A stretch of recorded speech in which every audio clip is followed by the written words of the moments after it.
Okay, so we're looking at our DNA from the top down.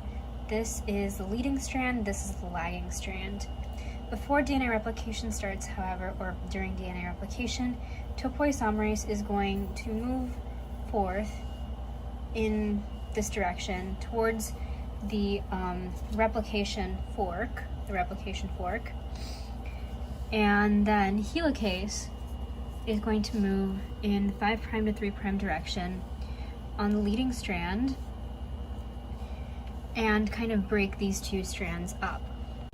On the leading strand, primase puts down an RNA primer at the 3' end of the leading strand of the parent strand, and then DNA polymerase 3 puts down the rest of the nucleotides, traveling in the 5' to the 3' direction if you're looking at DNA polymerase 3.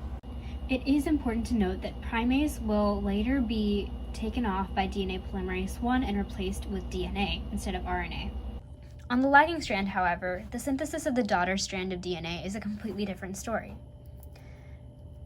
Primase will put down nucleotides in this direction. However, DNA polymerase 3 can only build in the 5' to 3' direction. Therefore, the primers, as the replication fork is opening, can only go out.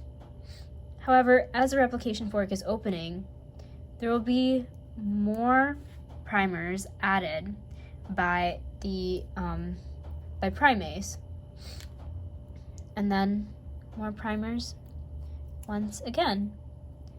Eventually, DNA polymerase 1 is going to take out primase and take out the RNA synthesized by primase and put down DNA sequences instead.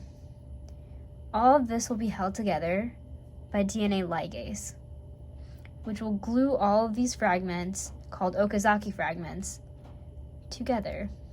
Let's do this correctly. We'll glue them together. Yay!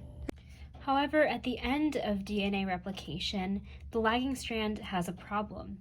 There's a 3' overhang of DNA on the parent strand, that cannot be, that cannot synthesize a daughter strand because you can only create DNA in the 5' to 3' direction. This is where telomerase comes in. Telomerase will attach extra copies of a repeated DNA sequence, after which an RNA primer will be made and DNA synthesis will be completed. Thank you for watching.